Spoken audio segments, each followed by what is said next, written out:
속을 꿰뚫어 보려면 이 세 가지를 보아라. 바로 보인다.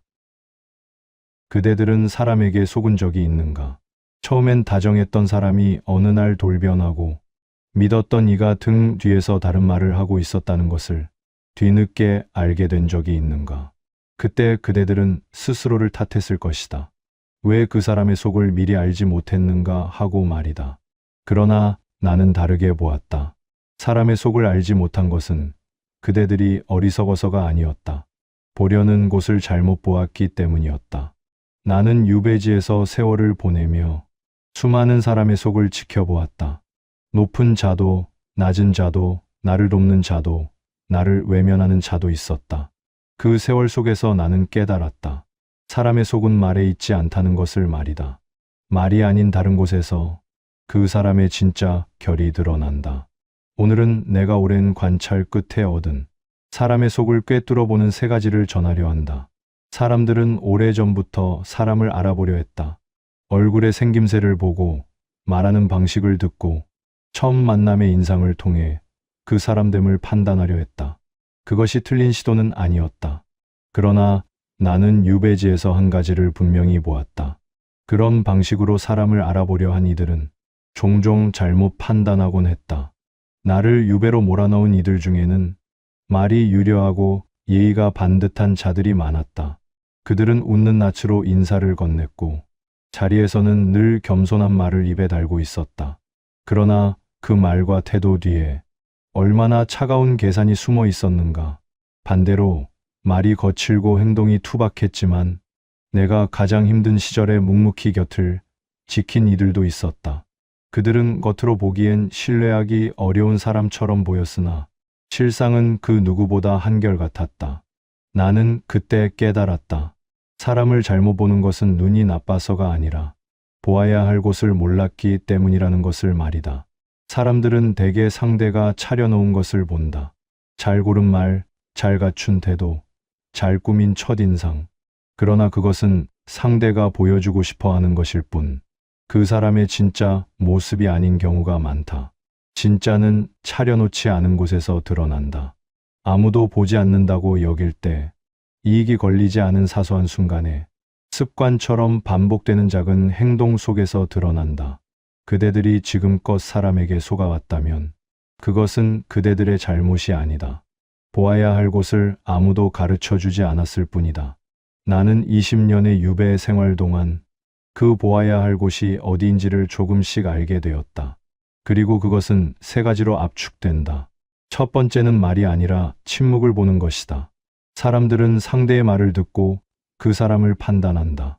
무슨 말을 하는가, 얼마나 그럴듯하게 말하는가. 그러나 나는 유배지에서 깨달았다. 말을 잘하는 사람이 반드시 진심을 품은 사람은 아니었다. 유배지에서 나를 찾아온 이들 중에는 위로의 말을 능숙하게 늘어놓는 자들이 있었다. 그들은 내 처지를 안타깝다 했고, 억울하다 했고, 곧 나아질 것이라 했다. 그 말들은 듣기에 좋았다. 그러나 그들이 돌아서는 순간, 나는 그 말들이 얼마나 가벼운 것이었는지를 느꼈다. 반면 말이 적은 이들이 있었다. 찾아와서도 오래 말하지 않았고, 위로의 말 대신 그냥 곁에 앉아 있었다. 그들은 떠날 때도 별다른 말을 남기지 않았다. 그런데 이상하게도 그들이 다녀간 자리에는 무언가 단단한 것이 남아 있었다. 나는 그때부터 침묵을 다르게 보기 시작했다. 말은 꾸밀 수 있다. 듣는 이가 원하는 방향으로, 상황에 맞게, 때에 따라 얼마든지 다듬을 수 있다. 그러나 침묵은 꾸미기가 어렵다. 아무 말도 하지 않는다는 것은 그 사람이 지금 무엇을 중요하게 여기는가를 고스란히 드러내는 일이기 때문이다.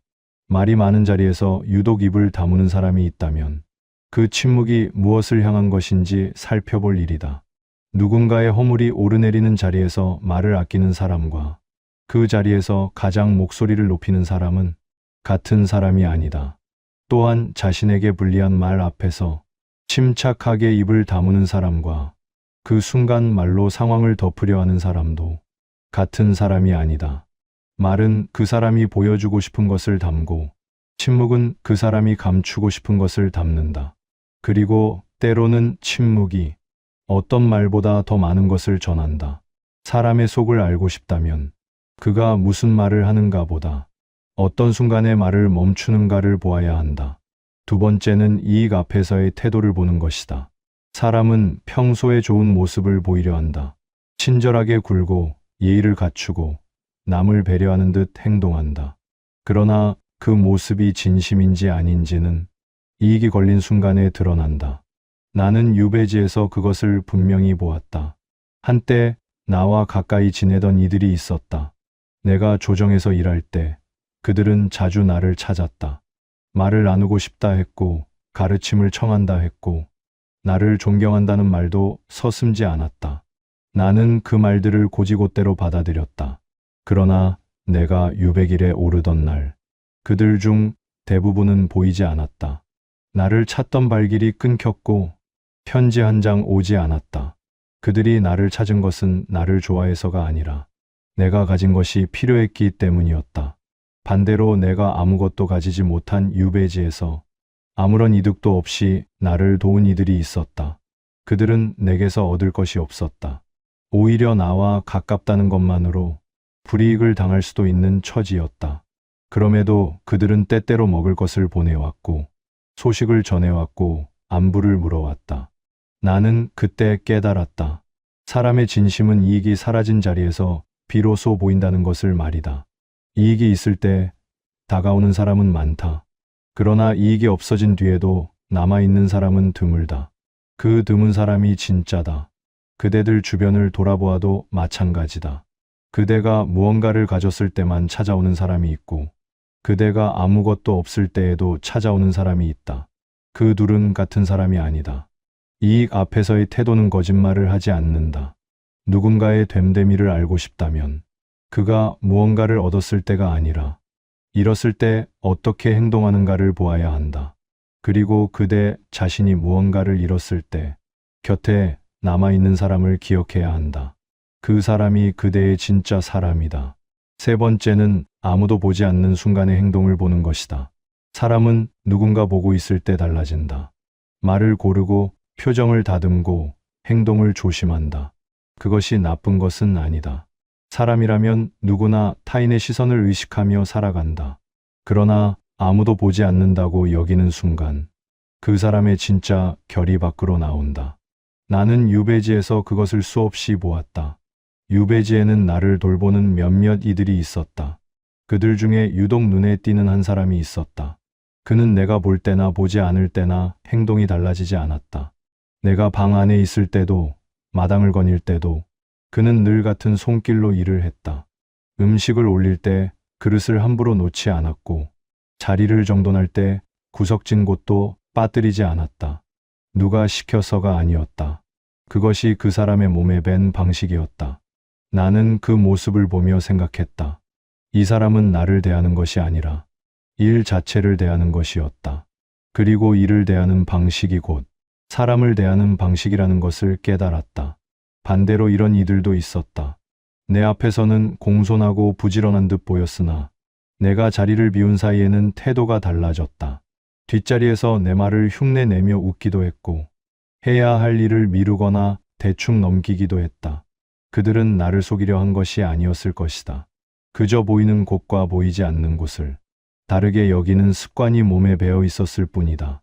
그 습관이 바로 그 사람의 됨됨이었다. 사람의 속을 알고 싶다면 그가 칭찬받을 때가 아니라 아무도 보지 않을 때 어떻게 행동하는가를 보아야 한다. 길을 걷다 떨어진 것을 줍는가, 못 본 척 지나치는가, 함께 밥을 먹을 때 상대의 그릇이 비었는가를 살피는가, 자신보다 낮은 자리에 있는 사람에게도 같은 말투와 같은 눈빛으로 대하는가. 이런 것들은 작다. 그러나 작기 때문에 꾸미기가 어렵다. 크고 중요한 일 앞에서는 누구나 긴장하고 조심한다. 그러나 작고 사소한 일 앞에서는 그 사람의 평소가 그대로 나온다. 나는 유배지에서 20년을 보내며 깨달았다. 사람을 크게 보이게 하는 것은 대단한 말이나 행동이 아니라 아무도 보지 않는 자리에서도 흐트러지지 않는 작은 결들이 쌓인 것이라는 사실을 말이다. 그리고 그 결들은 오래 보아야 보인다. 한 번의 만남으로는 알 수 없다. 그러나 시간을 두고 반복해서 보면 그 사람이 어떤 자리에서 어떻게 행동하는가가 하나의 무늬처럼 드러나기 시작한다. 그 무늬가 그 사람이다. 나는 지금까지 세 가지를 말했다. 말이 아니라 침묵을 보는 것, 이익 앞에서의 태도를 보는 것, 그리고 아무도 보지 않는 순간의 행동을 보는 것. 이 세 가지는 따로 떼어 볼 수 없다. 하나만 보아서는 부족하고 둘만 보아서도 온전하지 않다. 셋이 함께 보일 때 비로소 그 사람의 진짜 모습이 윤곽을 드러낸다. 침묵만 보면 말이 적은 사람을 깊은 사람으로 오해할 수 있다. 이익 앞의 태도만 보면 한 번의 선택으로 그 사람 전체를 단정할 수 있다. 아무도 보지 않는 순간만 보면 습관을 성품으로 단정할 수 있다. 그러나 셋을 함께 보면 달라진다. 침묵 속에서 무엇을 아끼는지, 이익 앞에서 무엇을 선택하는지, 아무도 보지 않는 자리에서 어떻게 행동하는지, 이 세 가지가 한 사람 안에서 일치하기 시작할 때 그 사람의 됨됨이가 비로소 보인다. 나는 유배지에서 오래 사람을 보았다. 처음에는 한 가지만 보고 판단한 적도 있었다. 말이 진중한 사람을 믿었다가 실망한 적도 있었고, 이익 앞에서 흔들리는 모습을 보고 그 사람 전체를 포기한 적도 있었다. 그러나 시간이 지나면서 알게 되었다. 사람은 한순간으로는 알 수 없다. 한 가지 모습으로 전부를 판단하는 것은 그 사람을 보는 것이 아니라 내가 보고 싶은 것을 보는 것이었다. 진짜로 사람을 본다는 것은 오래 보고 여러 자리에서 보고 그 모습들이 쌓여 만드는 하나의 흐름을 보는 것이다. 그 흐름 속에서 일관된 것이 있다면 그것이 그 사람의 진짜다. 말과 행동이 같은 방향을 향하고 이익 앞에서도 아무도 보지 않는 자리에서도 크게 달라지지 않는 사람. 그런 사람은 드물다. 그러나 분명히 있다. 그리고 그런 사람을 알아보는 눈은 저절로 생기지 않는다. 나는 유배지에서 20년을 보내며 그 눈을 조금씩 얻었다. 억울함 속에서, 외로움 속에서 나를 떠난 사람들과 나를 지킨 사람들을 반복해서 보면서 알게 되었다. 그 세월이 없었다면 나는 지금도 말이 좋은 사람을 좋은 사람으로 알고 이익을 쫓는 사람을 내게 호의로 다가오는 사람으로만 여겼을 것이다. 사람을 보는 눈은 경험으로 깊어진다. 그리고 그 경험은 반드시 아픔을 동반한다. 속아본 적 없는 사람은 사람을 볼 줄 모른다. 잃어본 적 없는 사람은 남은 것의 무게를 모른다. 그대들이 지금껏 사람에게 실망하고 배신당하고 상처를 입었다면 그것은 그대들이 어리석었기 때문이 아니다. 그 경험들이 지금의 그대들 눈을 만들어가고 있는 것이다. 세 가지를 기억하라. 침묵을 보고 이익 앞의 태도를 보고 아무도 보지 않는 순간을 보라. 그 세 가지가 같은 방향을 가리키는 사람이 있다면 그 사람은 믿어도 좋다. 사람의 속을 볼 수 있게 되었다고 해서 그것으로 무엇을 해야 하는가? 나는 유배지에서 사람을 보는 눈이 조금씩 생기면서 한동안 그 눈을 잘못 쓴 적이 있었다. 보이는 것마다 의심했다. 다가오는 사람의 말 뒤에 무엇이 있는가를 먼저 따졌고 친절한 행동 앞에서도 그 속을 헤아리려 했다. 그 시절 나는 아무도 믿지 않았고 아무에게도 마음을 열지 않았다. 그것은 지혜가 아니었다. 두려움이었다. 사람을 보는 눈은 경계를 위한 것이 아니다. 관계를 끊기 위한 것도 아니다. 그 눈은 내가 어떤 사람 곁에 머물 것인가를 스스로 선택하기 위한 것이다. 차이가 있다. 의심하며 모든 사람을 멀리하는 것과 보고 난 뒤에 스스로 선택하는 것은 다르다. 전자는 두려움에서 비롯되고 후자는 분별에서 비롯된다. 나는 유배지를 떠난 뒤에야 그 차이를 알았다. 사람을 볼 줄 안다는 것은 모든 사람을 경계한다는 뜻이 아니라 곁에 둘 사람과 거리를 둘 사람을 스스로 가릴 수 있다는 뜻이었다. 그렇다면 보고 난 뒤에 어떻게 해야 하는가? 말과 침묵이 다른 방향을 가리키는 사람을 보았다면 그 사람의 말보다 침묵을 믿어야 한다. 이익이 사라졌을 때 떠난 사람을 보았다면 그 사람에게 다시 마음을 내어주는데 신중해야 한다. 아무도 보지 않는 자리에서 흐트러지는 사람을 보았다면 그 사람이 나를 대할 때의 모습만 보고 믿어서는 안 된다. 그러나 그것이 전부가 되어서는 안 된다. 사람을 보는 눈이 생겼다고 해서 그 눈으로 사람을 재단하고 끊어내는 것은 지혜로운 태도가 아니다. 사람은 변한다. 이익 앞에서 흔들렸던 사람이 시간이 지나 달라지는 경우도 있었다. 아무도 보지 않는 자리에서 흐트러졌던 사람이 큰 어려움 앞에서 오히려 단단해지는 경우도 보았다. 그러니 보되 단정하지는 말아야 한다. 거리를 두되 문을 완전히 닫지는 말아야 한다. 내가 유배지에서 얻은 가장 중요한 태도는 이것이었다. 사람을 볼 줄 알게 되었을 때 그 눈을 남을 향해서만 쓰지 않는 것.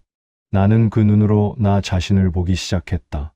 나는 어떤 순간에 침묵하는가? 이익 앞에서 나는 어떻게 행동하는가? 아무도 보지 않는 자리에서 나는 어떤 사람인가? 그 질문들이 나를 불편하게 했다. 그러나 그 불편함이 나를 조금씩 바꾸었다. 사람을 보는 눈은 결국 나를 보는 눈이 된다. 그리고 나를 볼 수 있는 사람만이 타인을 제대로 볼 수 있다. 사람을 본다는 것은 결국 무엇인가? 나는 오랫동안 그것을 상대를 아는 일이라고 생각했다. 저 사람이 믿을 만한가? 그렇지 않은가? 저 사람이 내 곁에 둘 만한가? 그렇지 않은가? 그 판단을 잘하는 것이 사람을 보는 눈이라고 여겼다. 그러나 유배지에서의 세월이 길어질수록 나는 조금 다른 것을 보기 시작했다. 사람을 보는 눈이 깊어질수록 그 눈은 어느 순간 나를 향하기 시작했다. 상대의 침묵을 살피다가 내 침묵을 돌아보게 되었고, 상대가 이익 앞에서 어떻게 행동하는가를 보다가 나는 어떠한가를 묻게 되었다. 아무도 보지 않는 자리에서의 상대를 보다가 아무도 보지 않는 자리에서의 나를 떠올리게 되었다. 그것은 불편한 일이었다. 나는 스스로에게 좋은 대답을 하지 못한 날이 많았다. 이익 앞에서 흔들린 적이 있었고, 아무도 보지 않는다고 여긴 자리에서 내가 원하는 나의 모습과 다르게 행동한 적도 있었다. 그러나 그 불편함을 피하지 않았다. 그 질문들을 계속 붙들고 있었다. 그것이 나를 닦는 일이었다. 사람을 보는 눈은 상대를 판단하기 위한 도구가 아니다. 그 눈은 내가 어떤 사람이 되어가고 있는가를 스스로 점검하는 거울이다. 상대의 침묵에서 진심을 읽을 줄 아는 사람은 자신의 말이 얼마나 가벼운가를 알게 된다. 이익 앞에서 떠나는 사람을 본 사람은 자신은 누군가의 어려운 자리에 남아 있었는가를 묻게 된다. 아무도 보지 않는 자리에서의 타인을 본 사람은 자신의 그 자리가 어떠한가를 돌아보게 된다. 그렇게 사람을 보는 일은 나를 보는 일로 이어지고, 나를 보는 일은 나를 다듬는 일로 이어진다. 나는 유배지에서 20년을 보내며 많은 것을 잃었다. 지위도 잃었고, 재산도 잃었고, 곁에 있던 사람들도 잃었다. 그러나 그 세월이 내게 준 것도 있었다. 사람을 보는 눈과 그 눈으로 나를 보는 습관이었다. 그것은 어떤 지위보다 오래가는 것이었다. 어떤 재산보다 단단한 것이었다. 사람을 제대로 볼 줄 아는 사람은 함부로 흔들리지 않는다. 속더라도 무너지지 않는다. 상처를 입더라도 그것을 통해 더 깊어진다. 그것이 내가 말하는 품격이다. 화려한 말이나 높은 자리에서 오는 것이 아니라 오래 보고 깊이 생각하고 그 눈을 나 자신에게도 거두지 않는 데서 오는 것. 그대들이 오늘 이 자리에서 들은 세 가지를 단순히 상대를 판단하는 데만 쓰지 않기를 바란다. 침묵을 보고, 이익 앞의 태도를 보고, 아무도 보지 않는 순간을 보되 그 눈을 가끔은 자신에게도 돌려보아야 한다. 그것이 사람을 보는 눈을 얻는 진짜 이유다. 그리고 그것이 한 사람이 평생을 두고 닦아가야 할 가장 중요한 일이다.